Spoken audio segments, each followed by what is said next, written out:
नमस्कार दोस्तों, हमारा नाम है अरविंद वर्मा और अरविंद वर्मा फैजाबाद क्लासेस में आप सभी का स्वागत है।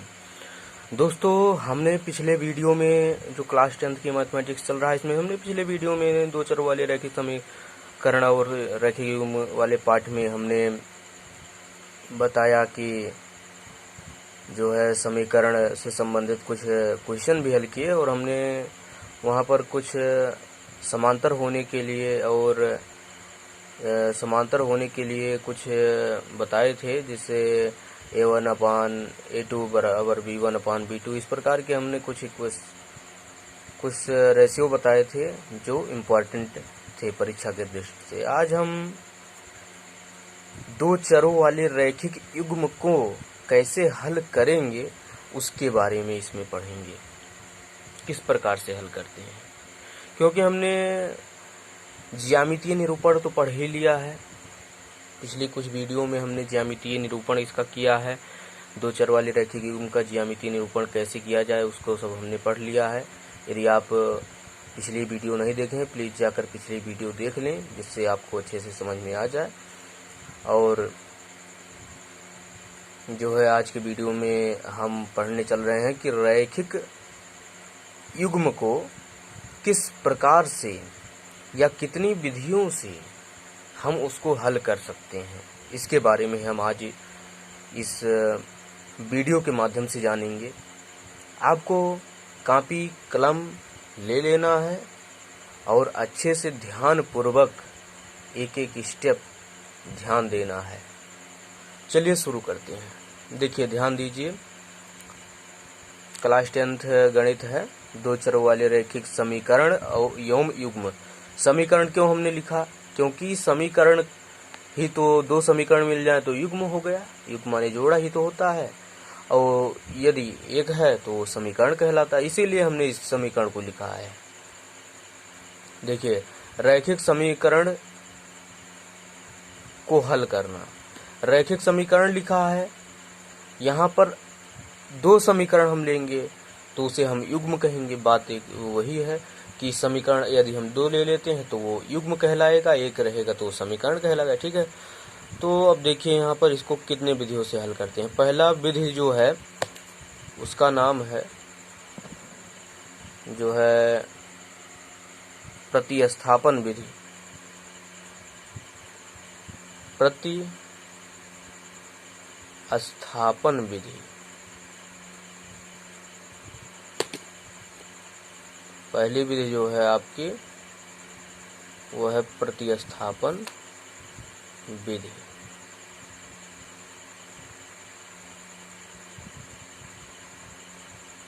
प्रतिस्थापन विधि। दूसरी जो विधि है,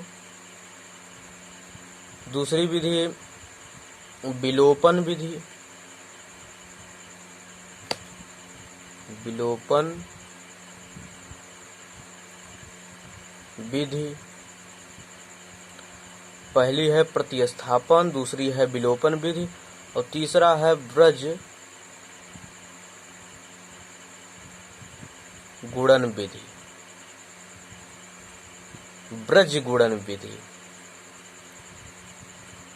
स्टेप बाय स्टेप आप ध्यान दीजिए और कॉपी ले लीजिए, कलम कॉपी, और लिखते भी रहिए, समझते भी रहिए स्टेप बाय स्टेप। रैखिक समीकरण को हल करने की ये कुल 3 विधियां हैं। पहला है प्रतिस्थापन, दूसरा है विलोपन विधि, तीसरा है ब्रज गुणन विधि। हम इस वीडियो में प्रतिस्थापन विधि की बात पहले तो करेंगे।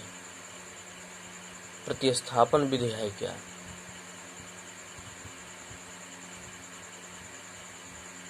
बोर्ड परीक्षा में इससे क्वेश्चन बहुत उठेंगे, इसलिए आप लोग इस पे बहुत निगाह पूर्वक ध्यान दीजिए। बहुत आसान है, बहुत सिंपल है, बस आप ध्यान दीजिए, बस बहुत सिंपल सा तरीका है। प्रतिस्थापन यानी प्रतिस्थापन का सीधा सा तात्पर्य यही हुआ, प्रतिस्थापन। जैसे इसको कहें संधि विच्छेद के रूप में इसे अब तोड़ेंगे तो इसका सीधा सा मतलब यही निकलेगा कि किसी चर को दूसरे चर के रूप में दिखाना, वही प्रतिस्थापन हुआ। यही तो तो इसमें हम जो है प्रतिस्थापन का मतलब एक तरफ से दूसरे तरफ जो है प्रतिस्थापित कर देना, विस्थापित कर देना। विस्थापित तो समझते ही होंगे, तो विस्थापित कर देना इसका मतलब, इसका यही अर्थ हुआ। जैसे देखिए किसी समीकरण को हम लेते हैं डायरेक्ट, इसका हम पहले समीकरण के माध्यम से इसको समझेंगे, ज़्यादा अच्छा होगा, ज़्यादा बेटर होगा। देखिए जैसे 3x + 4y बराबर 6 दिया है। अब कह दिया जाए यहाँ x का मान y के रूप में आप दिखाइए, तो यहाँ प्रतिस्थापन हमको करना पड़ेगा। प्रतिस्थापन कैसे करेंगे? जैसे 3x + 4y = 6। ध्यान दीजिएगा, x का मान कह रहा है y के रूप में आप कन्वर्ट कीजिए, यही हमसे कह दिया जाए करने के लिए। तब हम इसको 3x को इधर ही छोड़ देंगे और ये जो 4y है इसको प्रतिस्थापित कर देंगे। प्रतिस्थापित का मतलब एक तरफ से दूसरे साइड कर देंगे, एक साइड से दूसरे साइड, दाएं पक्ष से बाएं पक्ष, बाएं पक्ष से दाएं, जिस प्रकार से वो दिया हो उस प्रकार से हम करेंगे। जैसे इधर बाएं पक्ष में है तो अब दाएं पक्ष में इसको भेज देंगे, तो हो जाएगा 6 - 4y। x बराबर यहाँ से हमको मिल जाएगा 6 - 4y / 3। तो यहाँ हम कहेंगे कि x का मान y के रूप में हमें मिल गया, यानी हमने प्रतिस्थापित करके इसको निकाला है। प्रतिस्थापित करके हमने x का मान y के रूप में, y का मान x के रूप में, इस प्रकार बहुत कुछ पूछा जाता है। जैसे अभी कह दिया जाता y का मान x के रूप में निकालिए, तो यहाँ 4y हम यहाँ छोड़ देते और इसको 3x को प्रतिस्थापित करके दूसरे साइड ले जाते। तो प्रतिस्थापन का सीधा सा मतलब आप यही समझ लीजिए कि एक चर को दूसरे चर के रूप में, मतलब कहने का सीधा तात्पर्य यही ये है कि एक चर को एक साइड से दूसरे साइड ले जाना प्रतिस्थापन कहलाता है। ठीक है, एक चर को दूसरे चर के रूप में यहाँ दिखाया जाता है कि x का मान y के रूप में, y का मान x के रूप में, x y दोनों एक साइड में जब रहेंगे तो x का मान y के रूप में, y का मान x के रूप में, इस प्रकार किया जाता है। तो इसे हम प्रतिस्थापन कहते हैं। तो हमारे ख्याल से इसी से आपको समझ में आ गया होगा कि प्रतिस्थापन विधि है क्या। चलिए, प्रतिस्थापन विधि है क्या, इसको तो जान गए हैं।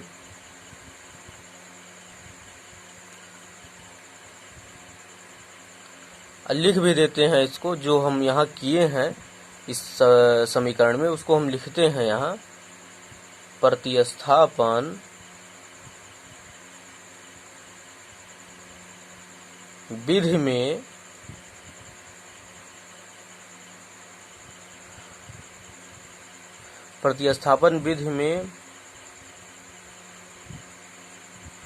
एक चर के मान को दूसरे चर के मान के रूप में हम व्यक्त करते हैं। सीधी सी बात है, एक चर के मान को दूसरे चर के मान के रूप में हम व्यक्त करते हैं। जो यहाँ हमने आपको समझाया है वही हम लिख भी रहे हैं, मान के रूप में व्यक्त करते हैं। ठीक है, ये इसका परिभाषा हो गया कि प्रतिस्थापन विधि में हम जो है एक चर के मान को, जैसे एक चर ये हुआ, इसके मान को दूसरे चर के मान के रूप में हम व्यक्त कर रहे हैं ना, y के रूप में व्यक्त कर रहे हैं कि नहीं कर रहे हैं इसको, x, यानी x यहाँ छोड़कर बाकी सब चीज़ें उधर हमने प्रतिस्थापित कर दिया है सेकंड, इस प्रकार हम व्यक्त कर रहे हैं। तो इस पर हम एक सवाल देखते हैं जिससे ये हमारा क्लियर हो जाए कि जो हमने, तो देखिए एक युग्म लेते हैं, 2x + 3y = 6, 3x + 2y = 8। ये समीकरण 1 हुआ, ये समीकरण 2, और दोनों मिलाकर एक युग्म। ठीक है, यही तो होता है, युग्म है। ठीक है, तो यहाँ पर हमको प्रतिस्थापन विधि से इसे हल करना है। तो ऐसे जो है आपको मिलेगा समीकरण, ऐसे दो समीकरण दिए जाएंगे, यानी कि एक युग्म दिया जाएगा, उसको हल करना होगा आपको। तो पहले तो इसमें कह दिया जाएगा, यही कह दिया जाएगा कि प्रतिस्थापन विधि से हल कीजिए। ऐसा नहीं है आप कोई भी विधि लगा कर रखिए, ऐसा नहीं, आपको लिख दिया जाएगा आपके लिए कि प्रतिस्थापन विधि से इसे हल कीजिए। प्रतिस्थापन विधि से हल करने के लिए हम कोई भी इसमें से कोई भी एक समीकरण ले लेते हैं। चलिए मान लीजिए समीकरण पहला ही हम ले लेते हैं, 2x + 3y = 6। इसको हमने ले लिया, प्रतिस्थापित कर देते हैं इसमें x को अथवा y को। चलिए हम x को पहले साइड में, y को हम प्रतिस्थापित कर रहे हैं, 6 - 3y, ये मिलेगा यही तो। इसके बाद देखिए x बराबर जो मिलेगा 6 - 3y / 2, इस प्रकार मिलेगा। ध्यान दीजिए, ध्यान देकर आपको पढ़ना है, रटना नहीं है, इसमें आपको ध्यान देकर पढ़ना है।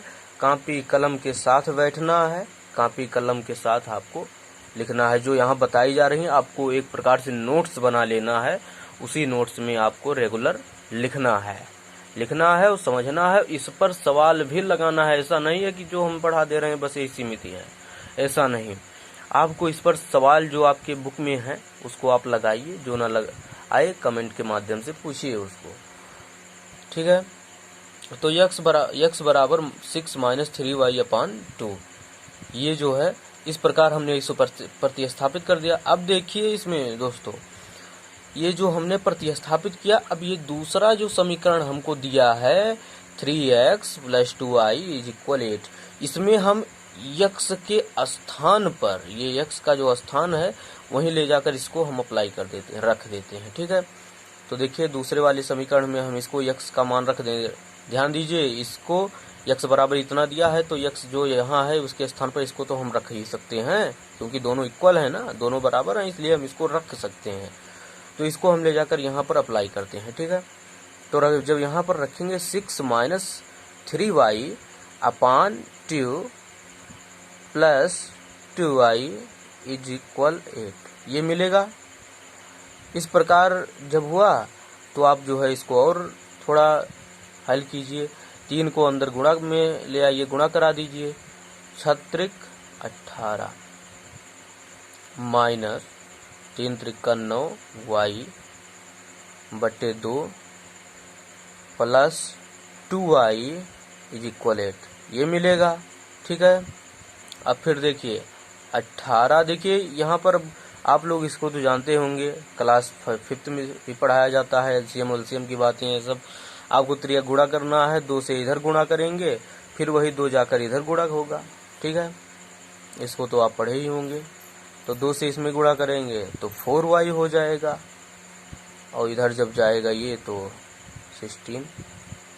इसको हल करिए, 9 में से 4 जाएगा, क्योंकि ये ऋणात्मक है, धनात्मक है, योग अवश्य करेंगे लेकिन ऋणात्मक के रूप में हमें मिलेगा। 9 में से 4 जाएगा 5y, यहाँ 18 रहेगा ही, बराबर 16। 5y को उधर भेज दीजिए, क्योंकि इससे हमें पॉजिटिव चाहिए, y का मान पॉजिटिव चाहिए, उधर भेज दें, इसको इधर ले आएं। तो कुल मिलाकर इसको फिर से जब सही से लिखेंगे तो 5y उधर जो भेज रहे हैं उसको बाद में फिर सीधा हम जब करेंगे, सही करेंगे तो इधर ले आएंगे। 18 में से 16 घटेगा, 2 ही तो बचेगा, यानी y बराबर मिल जाएगा 2/5, यही मिलेगा।